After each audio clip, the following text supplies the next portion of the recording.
The Bruins continue to make headlines with their Florida recruiting.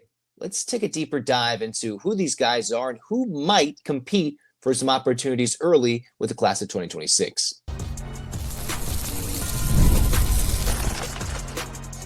You are Locked On UCLA, your daily podcast on the UCLA Bruins. Part of the Locked On Podcast Network, your team every day. This is Locked On UCLA. I'm your host, Zach Anderson-Yoxsimer. Thanks for making this show your first listen each and every day. Welcome back, everydayers. This episode is brought to you by Monarch Money. Take control of your finances with Monarch Money. Use the code LOCKEDONCollege at monarchmoney.com for 50% off your first year. And joining me once again, we've got Brian Smith. I hope you're not as sleepy as I am just a couple of seconds ago. Host of Locked On Seminoles, Locked On the Portal, everything. He's on the road. What are you doing right now, Brian? Getting ready for Future 50, the top underclassmen recruit in the country. Sojourn down to Bradenton, Florida, go to IMG Academy, and they all compete. And we'll have media from LA to Miami at this event. It's arguably the most important event I go to every year. All right. Well, he's traveling. He's taking some time out of his day, his busy schedule. So we thank you, Brian. UCLA, we've already talked about this, but it's so fascinating. We have to keep talking about it. The Bruins and what they've done in the state of Florida with recruiting. Funny tidbit I'm going to add to you real quick. You said UCLA should go into Dallas, go into Texas. One of their latest commits UCLA got in the class of 26 was from Texas. So I thought of you when the Bruins got a receiver out of Texas, though we're going to focus more on the Florida recruiting today. But I thought of you when the Bruins got a recruit out of Texas. I'm like, oh, they listened. They listened to Brian. I'll take it, man. I don't get a lot of people to listen to me, so I'll take it wherever I can get it. Well, the Bruins have been doing a lot currently on the edge or inside the top 10 in many recruiting models in the class of 2026, largely because they decided to go nationally across the country to the state of Florida. UCLA has Johnny Jones as a commit on the offensive line. You got Micah Smith from Vero Beach, Santana Carlos, and also Xavier Stinson, the high school teammate of Micah Smith. Between those guys, if you look at models, Johnny Jones might be the leader in the clubhouse when it comes to rankings and stars, although you can't always believe the projection models in that. From your perspective, what do you think? We'll go case-by-case basis before we rank who could be a starter, maybe not a starter, but an early contributor. Quick notes on Johnny Jones. Johnny Jones is just a really big guy that is trying to learn how to play football. He's got incredible measurables. But I think he's a long-term project because he's still learning technique. He's 6'7" at least. He is humongous. He just recently transferred down to Venice High School out of the Tampa area. It's one of the most competitive programs in the country, and he's going to be going against Ashari Charles every day in practice, a defensive end that's going to the University of Miami. But this is a kid I think is going to need a couple of years, but he has the frame to grow into a very good football player. So he had offers from about everybody, but UCLA got him. So I think it's a long-term prospect, but I don't think he's an impact guy. All right, we got now shifting over to Micah Smith. He's the guy that kind of started this whole wave of Florida commits. He's there. He gets his teammate in Xavier Stinson to join him. Micah Smith, I believe he plays both ways or did in high school. What's the value of a guy who plays both ways on the offensive line projecting into the college level? Well, if you play any defensive line, that means you're probably a pretty darn good athlete. The better athletes usually play on the defensive side of the ball, and this is a kid that could probably play defensive tackle if you wanted him to, but he's even better as an offensive tackle or offensive guard. So I think he's the best recruit in the class, and I also think he's a kid that has the right attitude. Like, we've known about him since he was a freshman in high school, going to Under Armour camps and just being a kid that was recruited by, Florida and Miami and all these different programs. We knew he was going to be a very good player. So when he committed to UCLA, it was a big deal because, people around the state are like, what? He's going to UCLA? I think he'll play pretty early. I don't like to project offensive linemen to start anywhere as freshmen, but this is a kid that I think will find his way onto the field. Maybe they use him as an extra tight end or use an unbalanced line with an extra offensive lineman or something. I could see him playing as a freshman, and I think Micah Smith will start at UCLA as a sophomore. Now moving on more to the receivers, you got Santana Carlos, you got Xavier Stinson. Let's go with Santana Carlos out of Hollywood, Florida. So for Santana Carlos, 5'11", could project more as a slot receiver. What do you know about him as a 3-star hailing from the state of Florida? He plays in South Florida at Flanagan High School. He's used to seeing elite track kids, that area of the state in particular. They don't eat well. They don't hydrate well. They don't do any of that stuff off the field well, but they run track and play football every day. They're always fast. And this kid fits that bill. He's really good. He's actually somebody that John Garcia Jr. from Rivals, a national recruiting analyst, told me about. He said, yeah, he's getting ready to commit to UCLA. And I'm like, who is it? And he said, this kid's good. He's way underrated. Like he was excited about him. And he lives like right down the street from where John used to live. He's like, this kid's legit. He's just been overlooked. And he's like, he can go get it. So John doesn't give kids compliments at those spots very often. And he was a DB himself coming out of high school. So he's not a wide receiver lover by any means, but he was very high on him and his film backs it up. He's a kid that's really elusive and a guy that can make plays. He could probably play out wide at flanker, but I think in the slot, he would be even more effective. I would not be surprised out of all these kids as they're bringing in, and I know he's not the highest ranked, but if he played early, because slot's easier to get on the field, and it's a position where his athleticism stands out anyway, so it's a fit. All right, now going to Xavier Stinson, the high school teammate of Micah Smith, probably to the elbow. Hey, come join me. Let's go across the country. I need a buddy to go with me out to the West Coast. What do you think about Xavier Stinson? Looked like he was recruited by NC State, Arkansas, App State, Eastern Michigan. The Bruins winning that battle in a stacked receiver class in the class of 26. What does Stinson bring to the table? He might be another one of those underrated guys. Vero Beach is a program that doesn't get enough national recognition, but for those of us that have covered the state of Florida, a really important program like Friday nights there, it's lit. That's a program where it matters. He's going to come in with a little bit different chip on his shoulder because they still don't get much attention inside the state the way they should from the newspapers and all that. But he's been coached. He's a kid that's played against really good competition, and he's got some size to him. My question is, where do they use him? Will he be the flanker? Will he play split end? I'm not sure, but he's 6'2" and roughly 200 pounds. He could play multiple roles for them, but finding bigger-bodied receivers is not easy. I don't know if he'll play right away because it's a little more difficult if you're playing on the line, but if he doesn't play by his sophomore year, I'd be a little bit surprised. He's got some talent, and do not let the 3-star ranking fool you. He's a good football player. I will bring Brian back on for segment 2, talking more UCLA success in the state of Florida and more UCLA recruiting next on Locked On UCLA. Let's tell you about Monarch Money, because you ever wish that your money, if you could manage it, did it feel easier? Could it be easier? Well, with Monarch Money, it can. Whether you're growing your savings, planning for a big purchase, Monarch puts you in the driver's seat. It's like having your own personal CFO that gives you full visibility and control over your finances. Monarch Money is more than a budgeting app. It's a complete financial command center. Track your accounts, investments, and spending all in one place. So in addition to managing your money, you're also building wealth. And maybe you're sitting there, wait, why do I have so many extra fees or different things you're paying for? For me, I'm like, wait, I have a theme park I'm paying for. I'm going out entertainment. I want some ice cream. I want all these things. And you're like, wait, why is my bill going up? All of a sudden, you track that all in one place, as you can see right away. Wait, the entertainment, my theme park, my entertainment, everything together, you can put it and get it on the same page with you, your partner, your own spending, all with Monarch Money. So take control of your finances with Monarch Money. Use the code LOCKEDONCollege at monarchmoney.com for 50% off your first year. That's monarchmoney.com, code LOCKEDONCollege for half off your first year. All right, cruising back on here, Locked On UCLA second segment. We've got Brian Smith with us, Locked On the Portal. You see his tag. It's FB Scout Florida. That means he's extra impressed, or at least he's going to, run with it, that UCLA has been super impressive in the state of Florida recruiting. Is there a school that has been outside of the state of Florida, other than the Florida schools, that has been as impressive as UCLA in state Florida recruiting, or are the Bruins truly been very dominant in the class of 26? They would be one of them at the top. That's actually a great question. Like, some of the elite programs will come in and cherry pick. Texas will get one kid, or Georgia will get a couple of kids, and the kids they get are elite. But the way that UCLA's approach is a little different. I mean, Micah is a national recruit. Johnny Jones is a national recruit, but they did their own evaluations too. They did a mix. Like Stinson, for an example. Not everybody went after him, but that doesn't mean that he can't play at a high level. And as you noted, this, for whatever reason, they decided we're loading up on wide receiver this year. And it's not like California is short on wide receivers either, but they came across the country for a reason.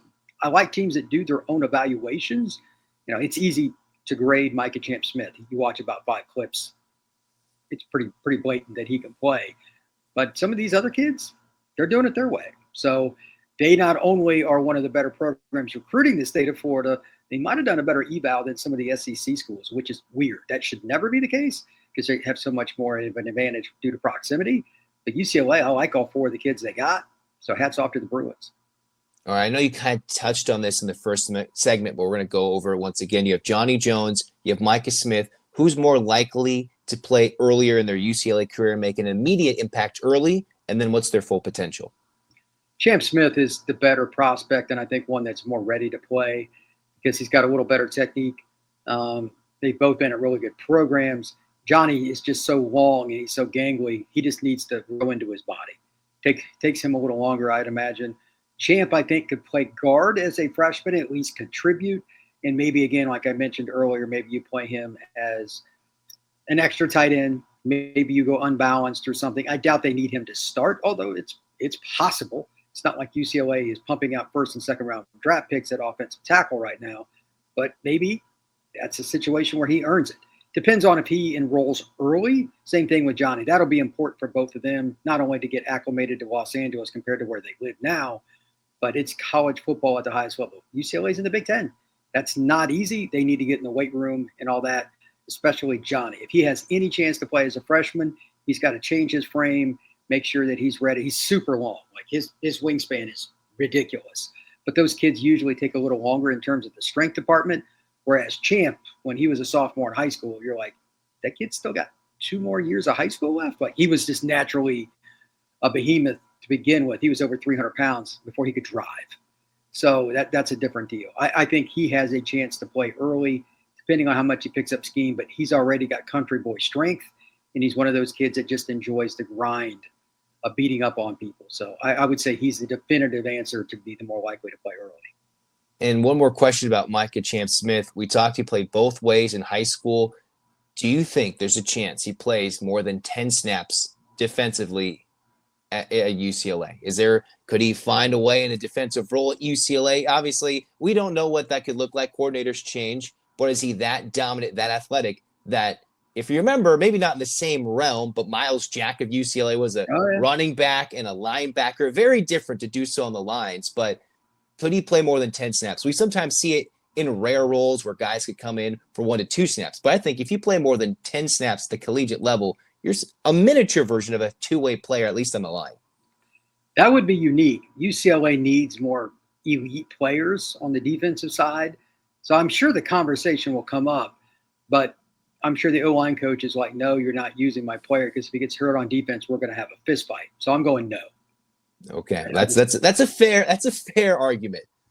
Yeah, the coaches like get into it over stuff like this because everybody wants to have the better player in their unit. I get it, but he's a better offensive player than he is a defensive player.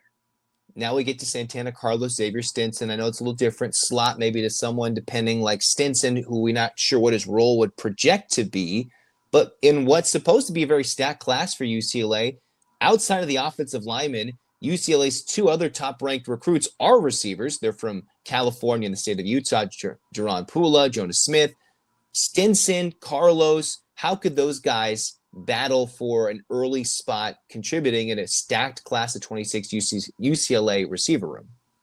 I think it's pretty simple. If you've lived in Florida, you'll understand this. If you haven't, you'll have no idea, but it's the truth. Florida kids think that they are the absolute, no doubt, best players in the country. They are arrogant. They bring a chip on their shoulder and they fear nothing. Sometimes that's good, sometimes that's bad, but they will come in expecting to play. It's just a mantra in the state. Especially like South Florida kids, it's South Florida against y'all. Like that's their perspective, and they don't care. Vero Beach kids can be that way too because they get overlooked. It's on the coast and it's kind of off to the side. Not as many people know about it, but they got players every year, and that like Florida, Miami, and Florida State recruit that high school every season. So it's not shocking. But at the same time, here's the other part. These are kids that actually have talent. They've probably not been ranked perfectly, and there's a million good receivers every year. So the number 40 receiver compared to the number 10, it's different than like the number 40 offensive tackle to the number 10 offensive tackle. That gap is much wider. So I expect both of them to play by their sophomore year in some capacity. And hopefully for UCLA, I'm right. But like the Florida kids going out there, they're going to bring a different attitude. I don't know which one will play more for sure, because it's just depending on who decides to come back and how they line everything. But I would be shocked if they don't bring a different edge. It's South Florida kids in particular, again, that's a different animal. I bet you they're competitive. And do not discount the opportunity of one or both of them being contributors as freshmen on the special teams as well. Speed and elusiveness never go out of style there. And the big thing is DeShaun Foster, as the head coach for UCLA, has done this huge evolution for the program, change the culture, change everything. And it started with recruiting. It's going nationally. He wants that discipline, respect, enthusiasm. But he also wants those haters, right? He brought Nico Iamaleava to UCLA with the big transfer in the spring. And then he says, we want the haters. And sometimes you got to bring those guys who are a little bit arrogant, as you say. Maybe it's the South Florida kids. Maybe it's the whole recruiting class as a whole that, all right, in the class of 26, we're expecting to win. We're not just thinking we're UCLA, we can compete. We want to start winning ball games, get to that 9 to 10 number each year versus hoping and getting to 7 to 8. I agree with that. DeShaun was a guy that had a chip on his shoulder, even though he was an elite recruit. Like, he was a 5-star before all that stuff really got started. And I remember, I interviewed him, and I remember every school in the country wanted him. He knows what that looks like, but he also knows what it looks like for those kids that were maybe a little under the radar that didn't get the same gifts that he did coming up. But that's the difference. UCLA always used to, like under the Donahue era and all the way through the early 2000s, they always had a lot of guys that were under the radar that ended up being really good. So I don't think he cares what everybody ranks a player, Stinson or whichever kid you want to use that we're talking about on this pod today, but he's going to do his own evaluations, and he wants kids that have a chip. I think the way they're recruiting is not coincidental. I think there's a reason for that. And UCLA needs more attitude. When was the last time you thought to yourself, UCLA is always going to be the more physical team this year?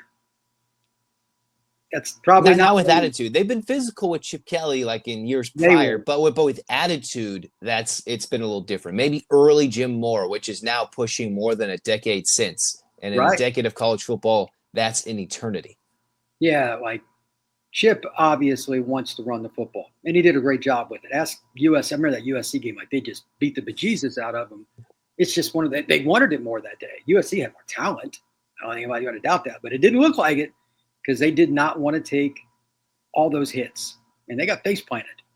That's what DeShaun wants, but with a higher level of talent attached to it. And right now, he's kind of headed in the right trajectory. And you could make an argument that UCLA is the nation's most surprising recruiting team because of that combination. Getting the Florida kids is kind of like, Champ and some of these guys. That's the nice extra. But looking at the class as a whole, name a team, Zach, that you think is recruited better out of the blue than them. Maybe Illinois. But, they got Chicago in their backyard. It's not super hard either. And they were pretty good last year. But, UCLA was not very good. And look where they are. Like Florida State's come up, but it's Florida State. That's not shocking in their recruiting ranking. To me, UCLA is the biggest shock in the country, and the staff has done the job. They found the right kids to try. Right staff too, because they've overhauled the staff, lost their biggest piece in the recruiting, brought in a new guy. Like they've lost pieces, changed pieces, and they're not missing a beat, which is so fascinating because high school recruiting was dormant under Chip Kelly. We're going to beat that. We're going to beat it into the ground. But again and again, what DeShaun Foster has done so quickly in one class and a half has been remarkable in my mind. Yeah, and I'll admit that I didn't see it coming because all you ever hear about in the recruiting media is like UCLA doesn't spend enough money. It's too expensive to get guys that want to go to LA to live, etc. They're at least doing something right because the trajectory is going straight up. I think it's good for college football too.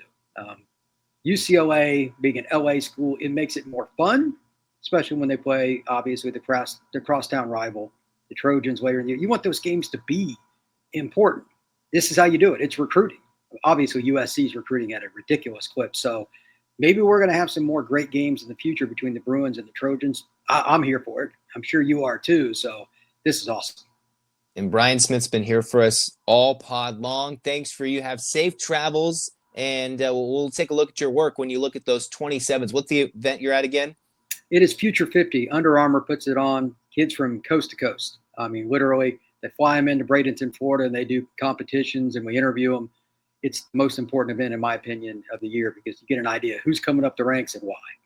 Well, with UCLA's ability to get into Florida, we might have to bring you back on and tell me what you think of those recruits. And maybe UCLA might have a chance for those future guys as well. That's Brian Smith. Next, we're talking David Singleton. Dave Singleton returning to the UCLA basketball assistant coaching staff. All that and more here in Locked On UCLA. Thanks very much, Brian. Thank you.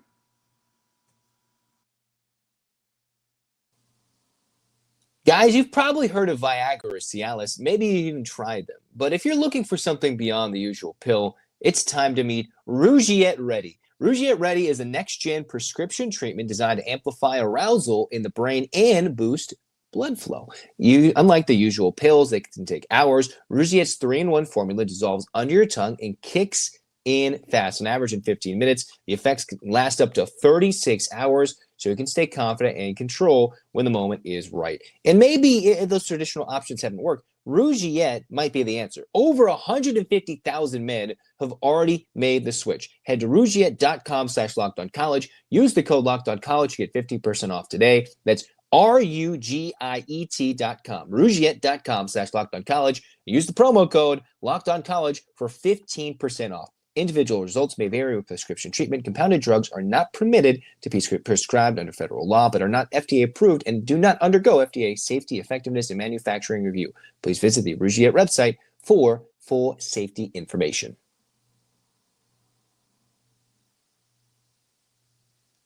Cruising on, final segment of Locked On UCLA. We have Brian on today.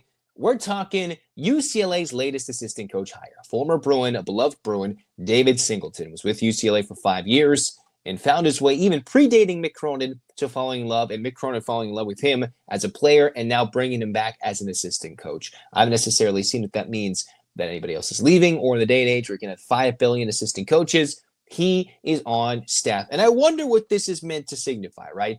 Does Cronin want to bring somebody who's a little younger, closer in age to the player, somebody who actually played, right? Sometimes you have staffers who didn't play at UCLA or didn't necessarily play in this era. It's varying things. For the Bruins, though, they bring in Singleton, a guy who has been there, was on that Final Four team, that won a Pac-12 championship, was a contributor on that team. And for a UCLA team that's going to need to knock down a bit more from downtown this year to be successful, with some questions in the post. I know Xavier Booker is supposed to be a key. Whatever production UCLA gets on the interior will be huge. Yet the UCLA Bruins need that toughness, that mindset. And Mick Cronin, this is what he had to say about David in the UCLA release. It was initially reported by Jeff Goodman of Field of 68 and then officially released by UCLA. This is Mick Cronin's quote in the UCLA release. I've always said that David has a lot of the traits and intangible qualities that come with being a coach and teacher. Mick Cronin's quote about Singleton. It's obvious that David loves UCLA. Coaching him through his last 4 years here, I saw him develop into a selfless teammate who always put in the work. He's always had his eye on becoming a coach, and we're thrilled we can add him to our staff. He understands what it takes to perform at a high level, and it goes on and on. It talks about his dedication, his passion. He's a Bruin through and through, and I know he's excited to get to work this summer. That new, exciting time when UCLA brings in a former Bruin that played under Cronin.